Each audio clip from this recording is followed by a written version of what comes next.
And welcome to the news at 10 here on NTA News 24. We are broadcasting live from our studios here in Abuja. I am Claire Adelabu Abdurasak. Let's begin with the headlines. This budget is our collective responsibility. We must take it soon. Its success depends not only on those in government, but on every Nigerian. Senate dissects 2025 budget. Says Nigeria's 2025 budget of 49.7 trillion naira will address needs, hopes, and aspirations of citizens.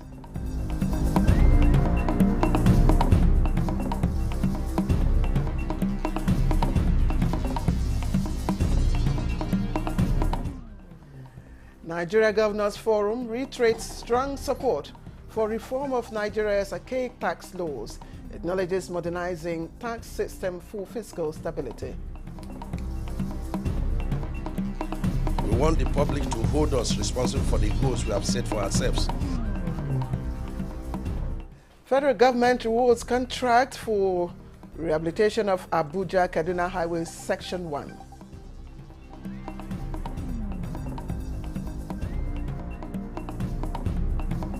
Lassa fever vaccine that can be rolled out to stem this disease. Nigeria activates new Lassa coalition and governing entity. Targets developing national prevention strategies to combat Lassa fever.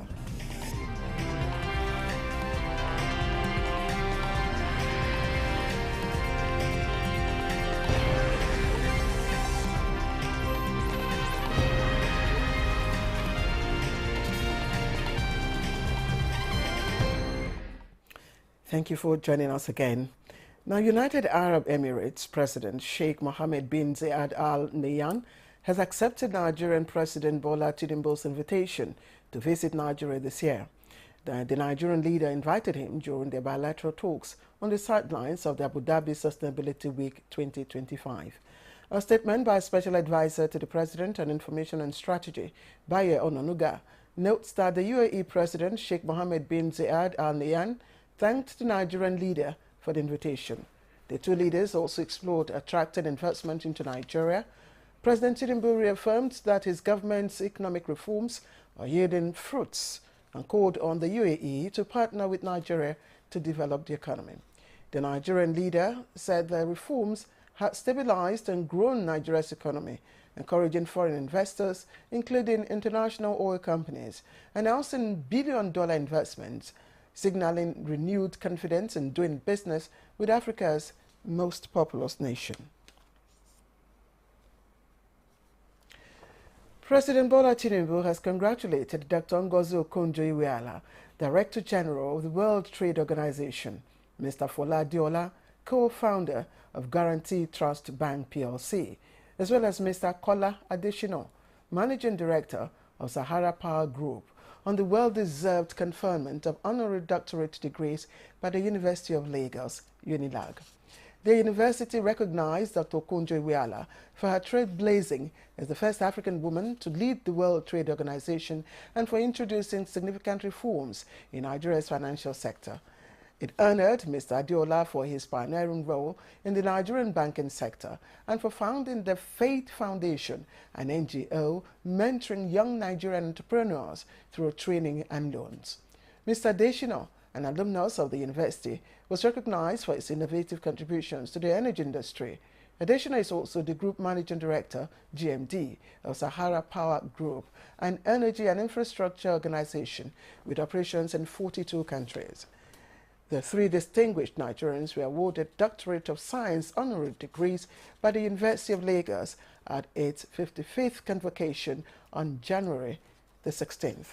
A statement by Special Advisor to the President, Information and Strategy, Baye Onanuga, says President Tinubu admires these exceptional Nigerians who have excelled in their careers and are role models for the nation's youth. The President praises the three Nigerian icons, saying they deserve recognition for their pursuit of excellence, hard work, and invaluable contributions to the nation's economic development.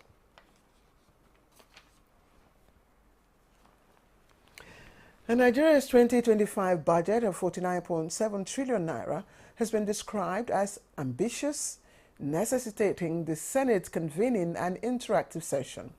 Now, that allowed all segments to actively participate, make it fit for purpose through implementation to meet the needs, hopes, and aspirations of the citizens. Here is National Assembly correspondent Lamia Lee with the details. A lot of people after this will not come here, but they will go to television, sit down, analyze, criticize, and say things that they themselves will not be able to do. The President of the Senate, in his opening address, appealed to Nigerians to take the fiscal plan as a collaborative mission. The African prophet rightly reminds us, the man who uses the spoon with his neighbor does not eat alone. This budget is our collective responsibility, and we must take it soon.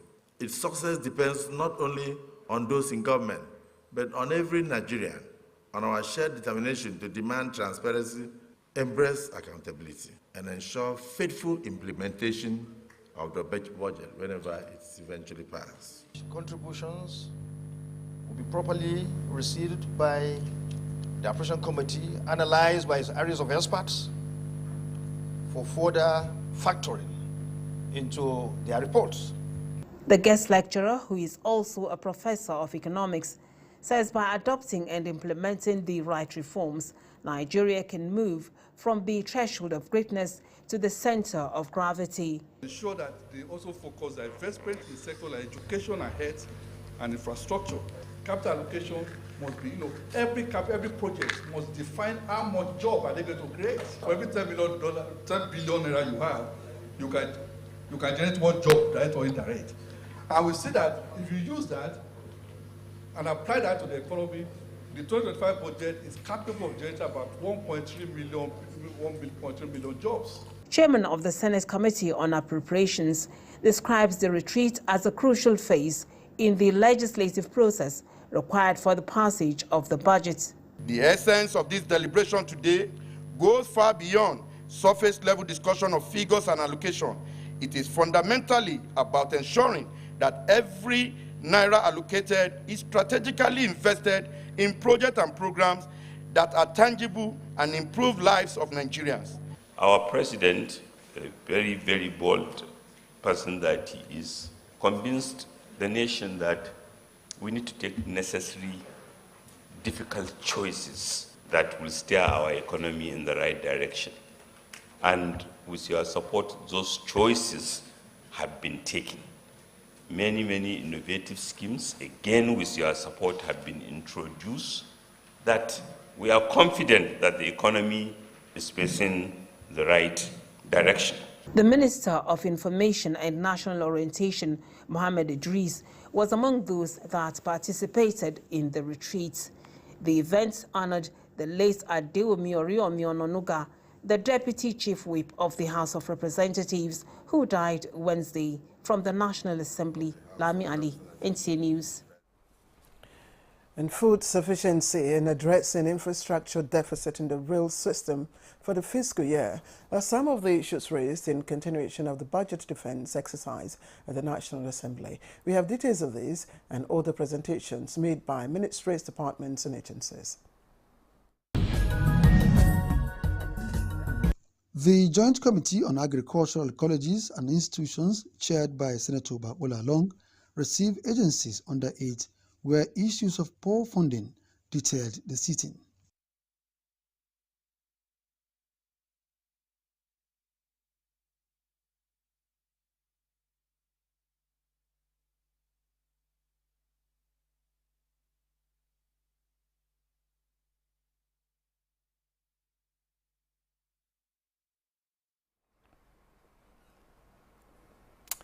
We do apologize for the loss of audio in that report.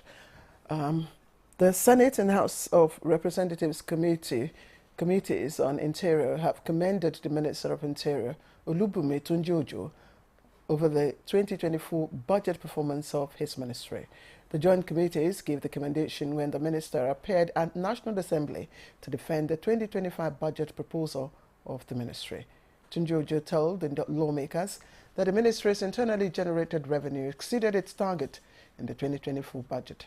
The minister also explains that the increase in the IGR was because a lot of key sectors within the ministry came alive in the last financial year.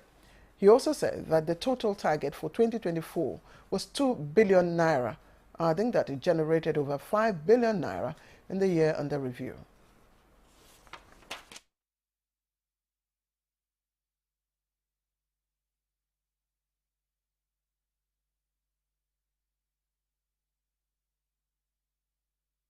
We made sure that we embraced digital transformation.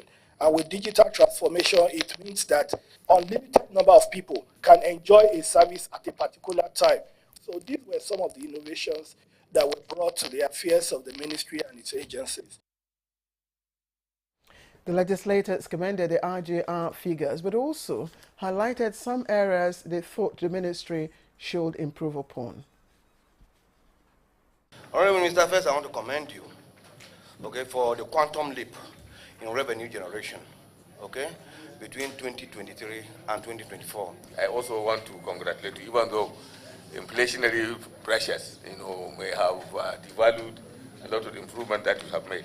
I'm so concerned because 3 of my constituencies are at the border areas, and the 3 of them are equally affected by Boko Haram. So, Honorable Minister, what are you doing to make these things different?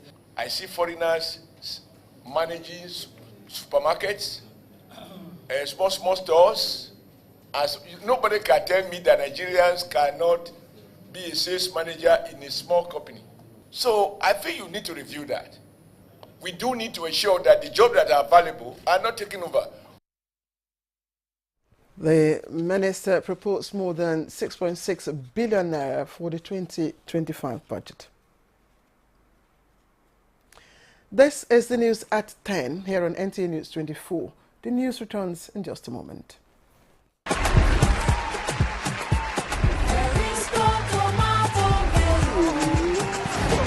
food, our health, our tomato paste. There is no tomato paste, the taste of Naija. There is no tomato paste, carry. Rijiko tomato pesto, Siwani. 100% natural tomato, namunde. Better food, not correct ingredients, they inside. Alelelelele, oh, alelele, oh, ale. There is no tomato paste, the taste of Naija. Alelele, oh, alelele, oh, ale. There is no tomato paste, the taste of Naija.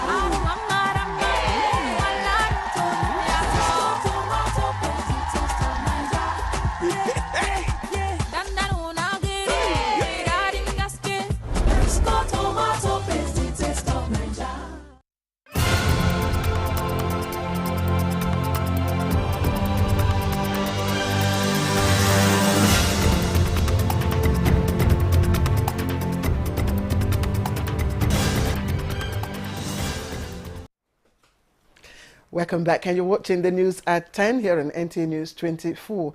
Now, the Petroleum Industry Stakeholders Forum is important for critical stakeholders in the oil and gas industry to review the status of the industry, formulate policies, galvanize industry support, and also resolve emerging concerns. Now, Minister of State Petroleum Resources, Heineken Dokubri, said the forum will aid speedy resolution of issues by the policy-making and regulatory bodies, thereby helping to mitigate disputes and deepen cooperation among stakeholders. Energy correspondent Lydia Sampson tells us more. Convened by the Minister of State for Petroleum Resources, industry players say the forum, which held behind closed doors, will consolidate ongoing efforts to drive business growth and stimulate much-needed investment in the sector. The real issue is to bring, a forum, to create a forum where the leadership of the oil industry will be together to discuss issues affecting the oil industry. Just like you have the Bankers Committee, you have, the Capital Market Committee that sits from time to time to address issues concerning those sectors. That's essentially, the only issue, The industry players are on the same page with the minister that the forum is chronicling a new approach to the sector. The key takeaway is a great first start, and I hope, and I'm almost sure, that we will continue this to truly make this whole industry, the whole industry from upstream, midstream and downstream, to great benefit of Nigerians. We were independent petroleum marketers, and shortchanging anybody is not part of our policy. We normally sell 1 liter as 1 liter. We don't shortchange anybody. Remember that we are indigenous Nigerians marketers, and we help our brothers. The forum, which attracted captains of industry across the country, is expected to hold regularly as scheduled by the key players. In Abuja, Lydia Samson, NTA News. And all arrangements for re-awarding contracts for the rehabilitation of the Abuja-Kaduna Highway, Section 1, has been concluded. When approved by the Federal Executive Council, the reconstruction will leverage its fund from the Renewed Hope Infrastructure Fund. Minister of Works David Umahi promised to deliver the road work within 14 months. Salihu Abdullahi Gwanara was there to report for us. Section 1 of the Kaduna-Abuja Highway has been the most difficult for commuters along the 360-kilometer stretch of the Abuja-Kaduna-Kano Highway. Though a recent repairs by the Renewed Hope movement has reduced significantly the stressful journey of the section under review. With a successful bidding, the Bureau of Public Procurement approved the sum of 252 billion, 89 million naira for a new contractor to take over. So we strongly believe that the detailed explanation presented here today will bring to an end the politics of this project. We want the public to hold us responsible for the goals we have set for ourselves in completing this important project.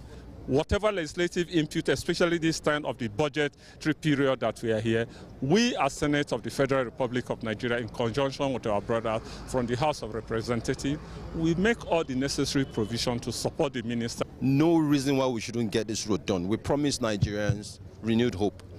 And one of the ways they can see this hope is by coming out of their houses, coming out or getting on the road and seeing quality projects, seeing quality roads. The Minister of Information and National Orientation, Mohammed Idris, described this new development as a demonstration of President Tinubu's desire for infrastructure rebirth in Nigeria. And with the assurance that the Honorable Minister has given us, with the marching orders of Mr. President, we will have a brand new road linking Abuja Federal Capital to Kano. And mind you, there are two things you also mentioned here. One is the increase of the length of the road on the end of the Kano axis, and then the one going to Kogi axis. These were never part of the original design. But Mr. President said, you just cannot have good roads and then it terminates into a bad road. All of them, especially the leg that is entering into Aminu Kano International Airport. The new contractor is expected to clear the existing worn-out infrastructure and deliver a new one with street lights. From Abuja-Kaduna Highway, Salihu Abdullahi Gwanara, NTA News. And in other news, Nigeria is activating a new Lassa coalition and governing entity with a target of developing national prevention strategies to combat Lassa fever, a disease of regional and global concern. The Federal Ministry of Health and Social Welfare is working with the West African Health Organization and support from the Coalition for Epidemic Preparedness Innovations on the project. Olusheye Adeagbo reports that the target is to speed up the path to vaccine licensure and enable future equitable access to doses. Nigeria is currently experiencing a large outbreak of Lassa fever, recording 9,492 suspected cases in 2024, with 1,154 confirmed and 190 fatalities, with health workers being vulnerable. While case management and therapeutic methods have been the major national approaches in the disease control efforts, Coordinating Minister for Health and Social Welfare, Professor Muhammad Ali Pate, provides answers to the question on the essence of Lassa Coalition governing entity. If we continue in this path, it is conceivable that we may one day have an effective Lassa fever vaccine that can be rolled out to stem this disease. So as a joint effort, the respective countries will make this to fruition. That is the essence of this meeting, and at the end of the day, we have some actionable steps. Our investments have always been across the region. A lot of the preparatory work that has been done is to understand the epidemiology of Lassa fever. The goal is for West African nations to lead in health statistics. We are committed to this, especially in managing health crises like epidemics, to ensure that our neighbors do not surpass us in health outcome. We have a lot of researchers in our institutions.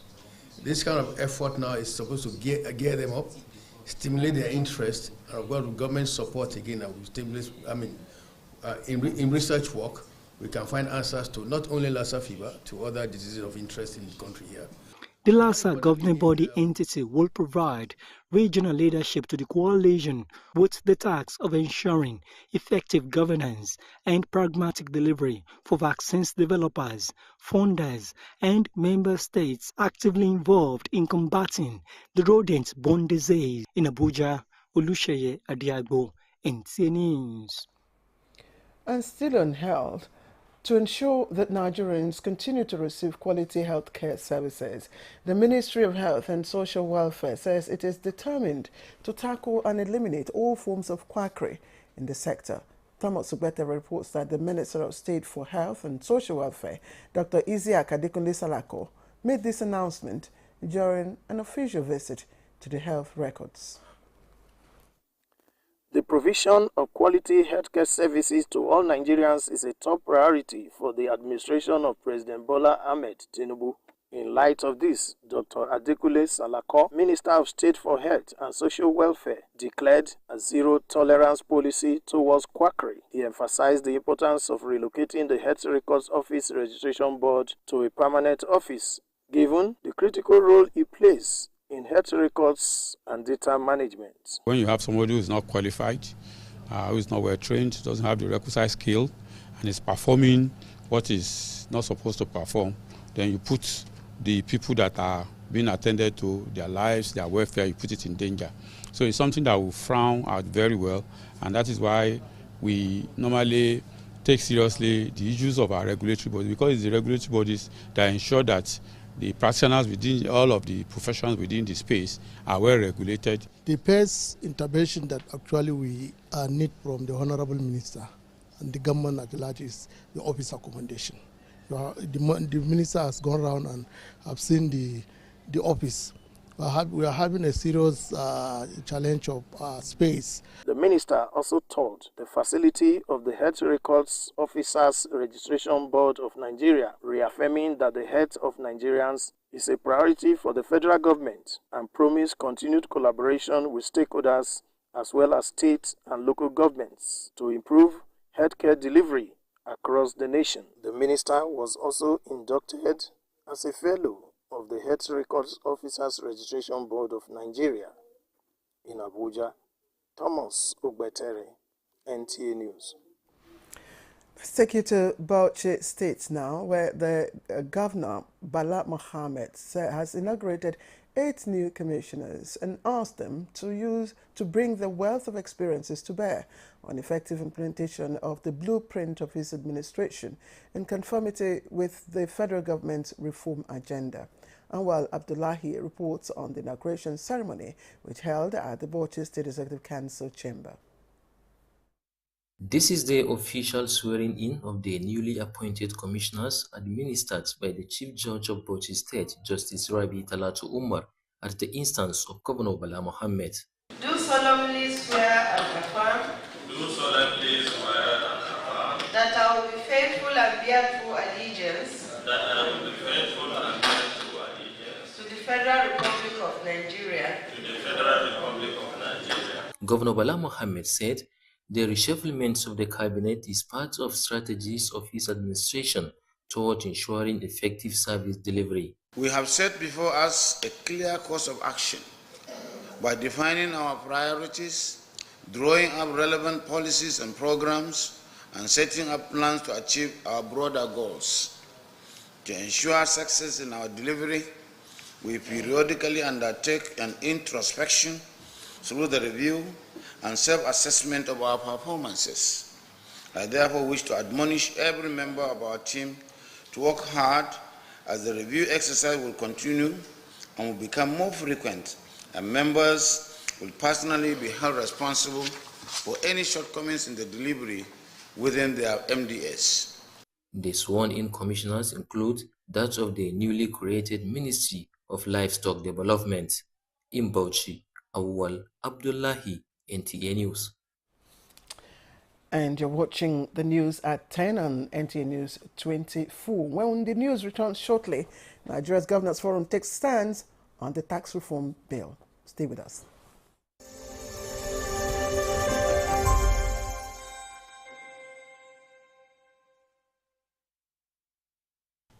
I am Oluremi Tinubu, the global and national Stop TB champion.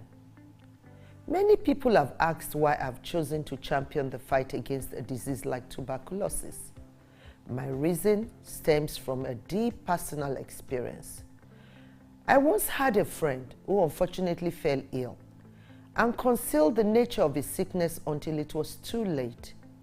Eventually, after he passed, we discovered he had tuberculosis. Sadly, due to the stigma and discrimination surrounding the disease, he would not speak up or seek for help. His death was a painful reminder that we could have intervened and saved a life if only we had known earlier. Tuberculosis is an airborne disease that primarily affects the lungs, but can also impact other parts of the body. Being airborne means anyone, regardless of their social economic status, can contract it. In Nigeria, 1 person dies of TB-related illness every 7 minutes, amounting to 206 deaths every day. Globally, 1 person succumbs to TB every 25 seconds, which is a staggering 3,456 lives lost daily. These deaths are entirely preventable because TB is curable if detected and treated early. If you or someone you know has been coughing for 2 weeks or more, coughing up blood, experiencing night sweats, or losing weight drastically, it might be TB. Please visit the nearest government hospital or primary health care center for proper diagnosis and treatment. TB treatment is free in all government and some private health facilities. Let us also remember not to stigmatize or discriminate against TB patients or those who have been treated for TB. Individuals who have been cured of TB cannot infect others.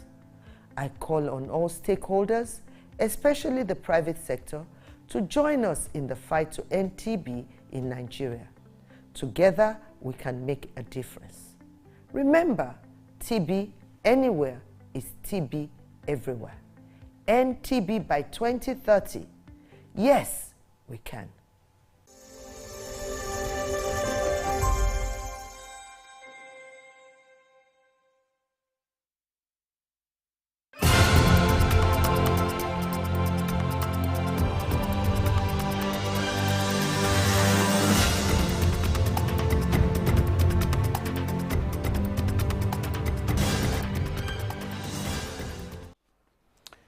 Welcome back. We have one more story on health. And Rotary Foundation wants the federal government to redouble efforts towards total eradication of polio in Nigeria with the resurgence of a CVPV2 variant. Chinenye Nwoye reports that the Rotary Foundation trustee chairman, Mark Daniel Maloney, made the appeal while administering oral polio vaccines in Abuja. Research has shown that polio is among the child killer diseases. Nigeria was declared free from wild polio virus in 2020, but the country is presently facing the challenge of about 92 cases of circulating variant poliovirus type 2, CVPV2, with onset on 30th October 2024 in Bunkere local government area of Kano State, and other cases in Sokoto, Kebbi, Zamfara, Jigawa, and Katsina states. The most notable current global project of the Rotary International is contributing to the global eradication of polio, and this is part of the reasons why the Rotary Foundation trustee chairman, alongside his wife, administer novel oral polio vaccine to children in this health facility at Wuse Central area in Abuja to boost their immunity against the circulating variant polio virus. We hope that we can see continued focus on polio eradication. We appreciate all that Rotarians are doing and all that the President of Nigeria, the Health Minister, and the various government officials are doing in this regard. Now, the National Immunization Days, which they are planning to have 2 in the year, that will be the whole country. Okay?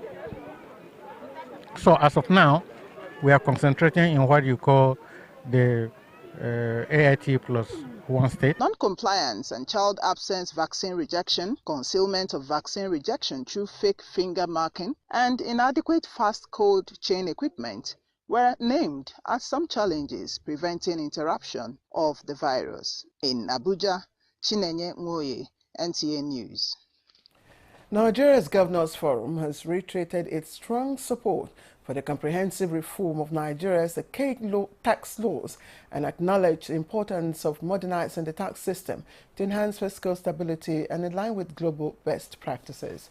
In a communique signed by its chairman and governor of Kwara State, Abdurrahman Abdurrazak, the forum endorsed a revised value-added tax VAT sharing formula to ensure equitable distribution of resources, 50% based on equality, 30% based on derivation, and 20% based on population. Members agreed that there should be no increase in the VAT rate or reduction in corporate income tax CIT at this time to maintain economic stability. The forum advocated continued exemption of essential goods and agricultural produce from VAT to safeguard the welfare of citizens and promote agricultural productivity.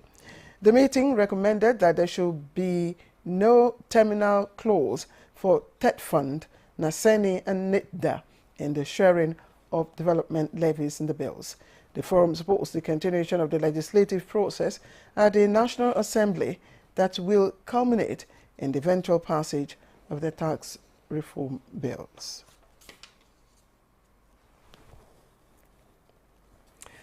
Ahead of the World Economic Forum in Davos, Switzerland, Nigeria and the Secretariat of the African Continental Market have concluded plans to attract global investments into the continent's digital economy. This is as the AFCTA Secretariat meets Nigeria's government and the private sector towards boosting trade on the continent. Here is Benny Adams with this report. Africa's continental market provides access to more than 1.3 billion people and has a combined GDP of $3.4 trillion in addition to having the capacity to generate up to $30 billion annually in non-oil revenue in key sectors of agriculture, manufacturing, and fintech. For Nigeria, investing in a thriving fintech ecosystem that is beneficial to Africa's growing economy is the way to go. Digital trade and technology is the silver bullet that's going to deliver for the African continent and African people the amount that is earmarked of where our economies would be in about a decade with enablement of technology is simply mind-boggling. We have to harness it. We understand that this is achievable, because where we are today, we're still scratching the surface. For the sector that I represent, for instance, we had the full liberalization of the telecommunications sector in 1999. And if you follow the history of that sector has been growing almost 30% year on year. It's going to be of huge benefit to our country, both in terms of our huge population and in terms of the young and the youthful nature of that population. This year, our objective is simple, and that is to underscore to the global community that from a digital economy point of view, the African continent is ready for business. For the private sector players, their concern is the need to fast-track processes and provide needed incentives towards harnessing the potential of the huge market. At the end, all parties committed to active engagement towards increasing participation of businesses in the guided trade initiative, reduced cost of capital, in addition to enlightenment on import regulations, origin requirements, and identifying potential trade partners in other GTI countries. In Abuja, Benny Adams, NTA News. And the Republic of South Korea has handed over mechanized farming equipment worth over $500,000 to the Bayelsa State government. The equipment was handed over to the state government by the South Korean ambassador to Nigeria, Rear Admiral Kim Pong-yu, retired, at the School to Land Farm Complex in Yenagoa. Timini Pre, Ohia, reports.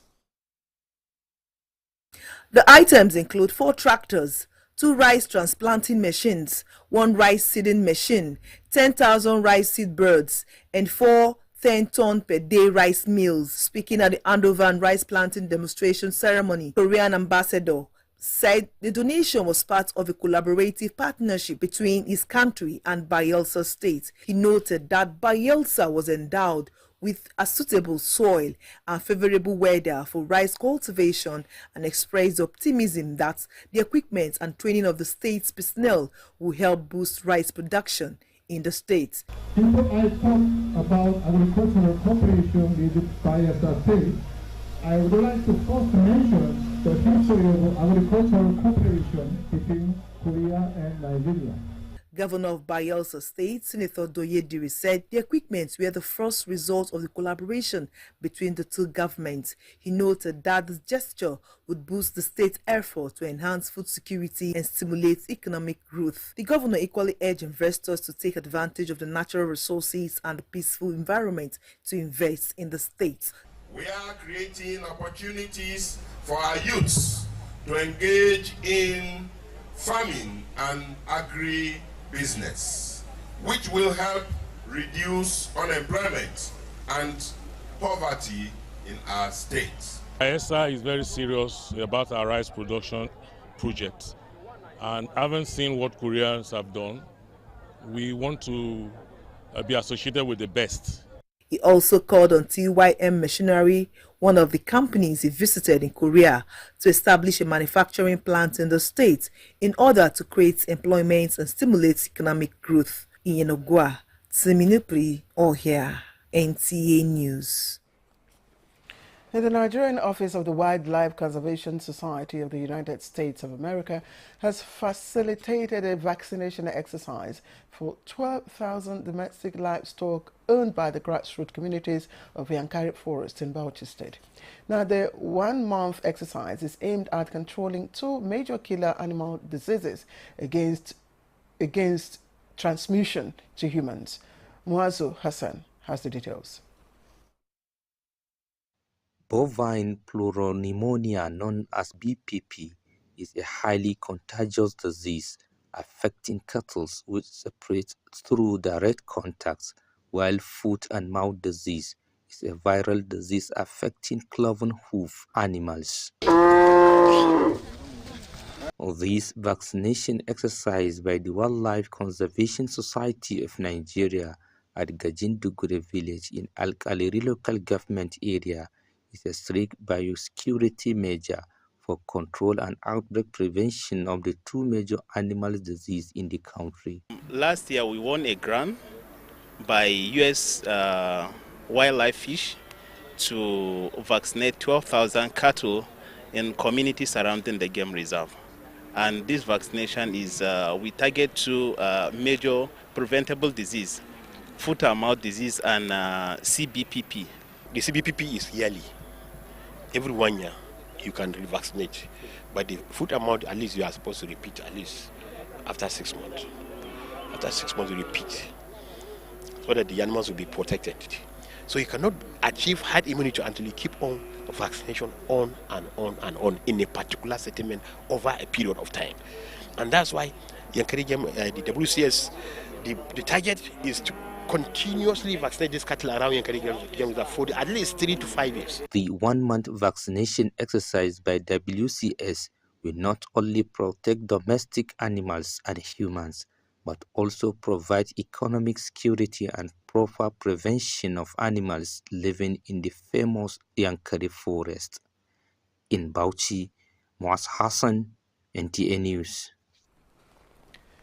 Now, a remarkable achievement has been recorded in advancing agricultural research, innovations and development at the grassroots.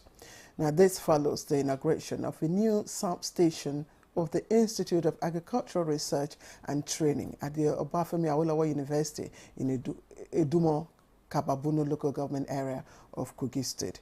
Jonathan Omache reports that the Minister of State for Agriculture and Food Security, Senator Liu Sabi Abdullahi, was represented at the occasion.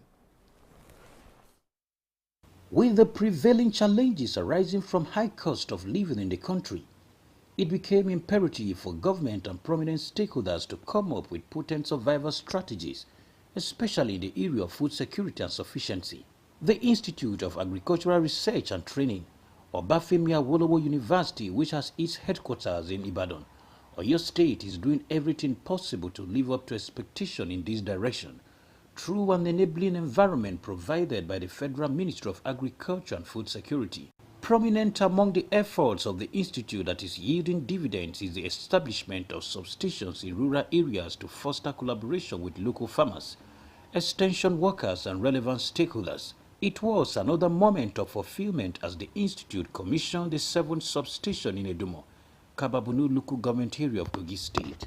New substation, situated on 20 hectares of land, is made up of office complex equipped with a number of critical implements. The Renew Hope agenda is the drive of and passion of President Ahmed Bola Tinubu, and of recent, the First Lady of the Federal Republic of Nigeria is also driving the initiative. Taking the problem of the people from the grassroots, okay, back to the laboratory to see how to refine it and to bring it back to them in an improved manner.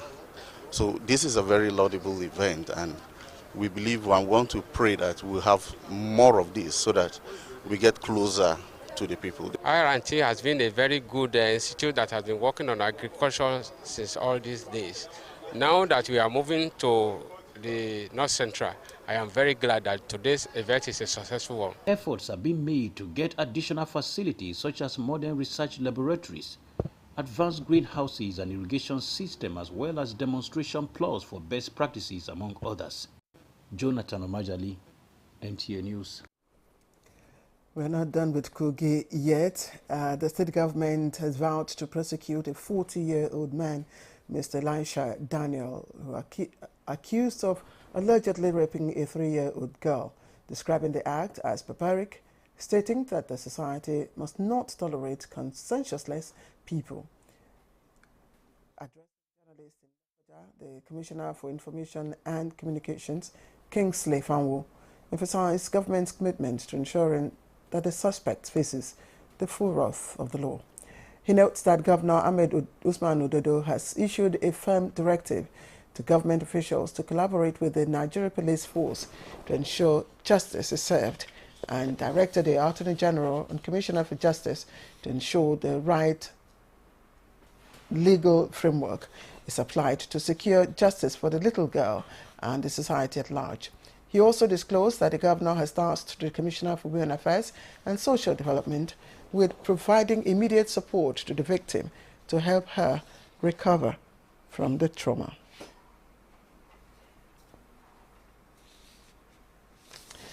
Now, some PhD and Master's students from the Tsinghua University's Journalism and Communication Department, specializing in global competence and overseas practice, are in Nigeria for a media tour. The team, led by Professor Zhao Uechi, is exploring Nigerian media houses to gain insight into local media communications, practices and philosophies.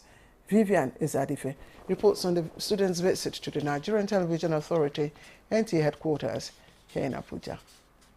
This group of students from Tsinghua University, China, are on a visit to the Nigerian Television Authority (NTA) headquarters in Abuja as part of their media tour, accompanied by their lead professor. NTA's Deputy Director of News, Mohammed Ali, received them on behalf of management.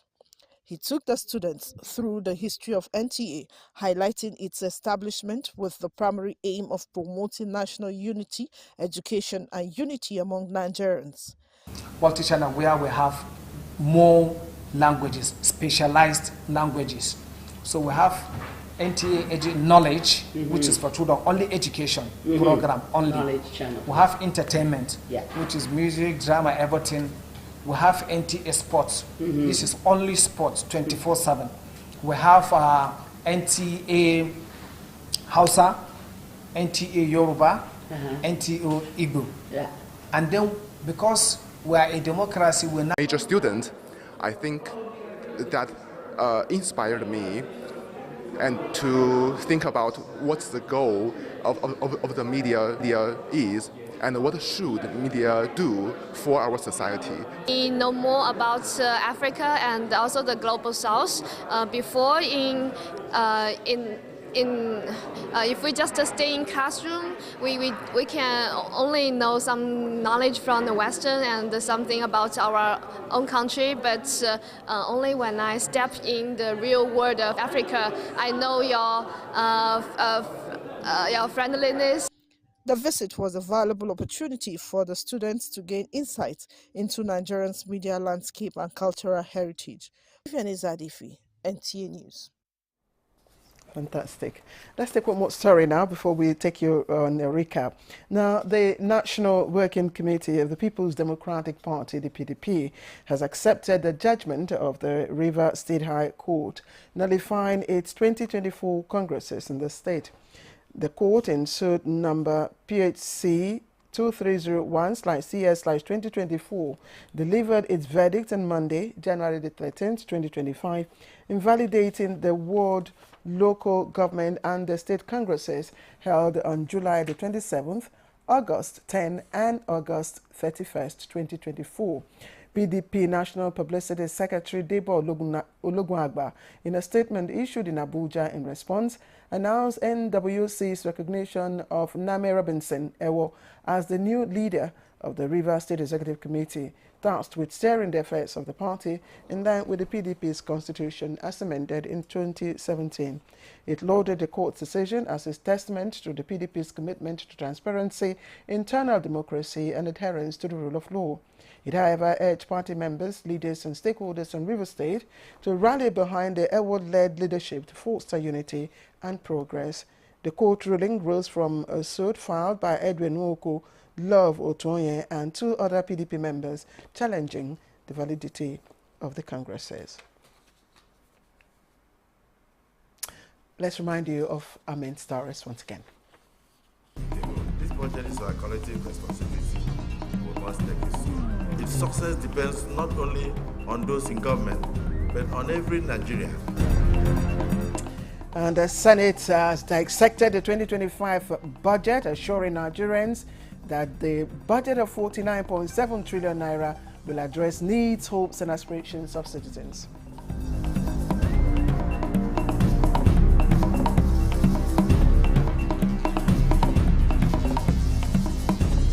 The Nigeria Governors Forum have also expressed strong support for reform of Nigeria's tax laws, acknowledges modernizing tax system for fiscal stability.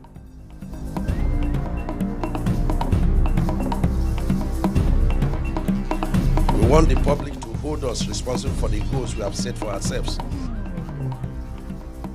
And the federal government has re-awarded contract for rehabilitation of Abuja-Kaduna Highway, Section 1.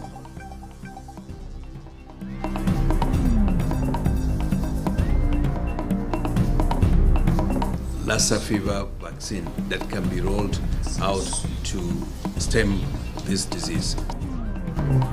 And Nigeria has activated new Lassa coalition and governing entity, targets developing national prevention strategies to combat Lassa fever.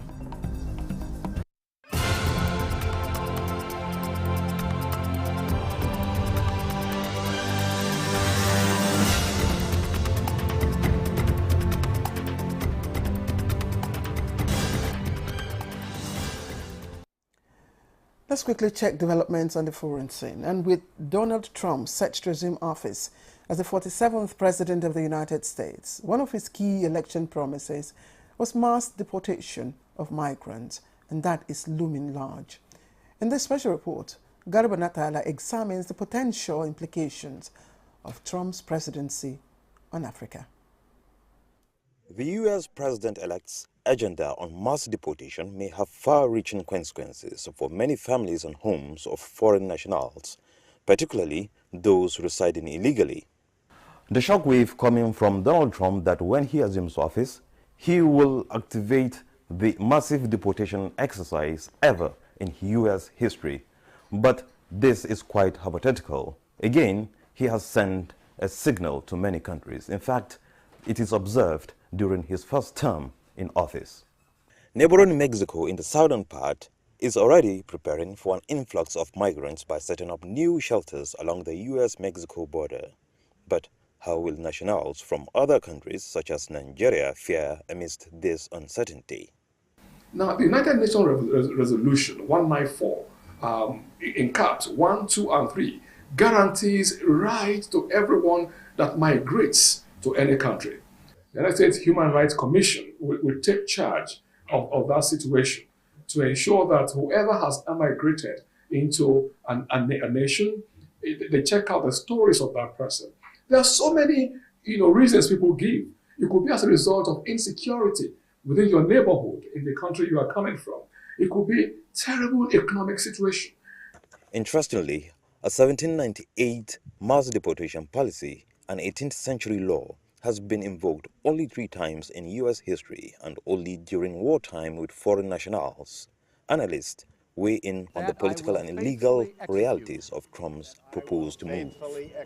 Whoever is in U.S. irregularly or illegally to be prepared like Boy Scouts and to make efforts not to be on the wrong side of the law in terms of getting involved in anything that could lead to arrest or prosecution, because those will be the first set of people to, if you have criminal records, or you are being investigated, or you have bad precedents. Anytime you have a policy trust, you want to do something to impact on your people, to impact on the programs and the policies that you have set out to. The next thing that will follow is to look for enabling laws. If there are none, you go to the archive, you look at laws that have been repealed and the ones that have not been repealed, but maybe due to evolution of time, due to changes in the society, they are no longer usable. The law is still there, but it's not being used. So what is expected is for you to now look at the positive side of it, reenact it. If you cannot get it, then you look at, has it been repealed? If it has not been repealed, the law is still the law. It can still be enforced. So the law is that law, but to how far Trump can go in implementing it will depend on what the U.S. Congress will do about it. As of June 2024, immigrants comprise 19% of the U.S. workforce, approximately 32 million out of 169 million workers. Nigerians in diaspora have also made significant contributions to the nation's development. Experts warn that such a policy could have profound social and economic implications for countries worldwide.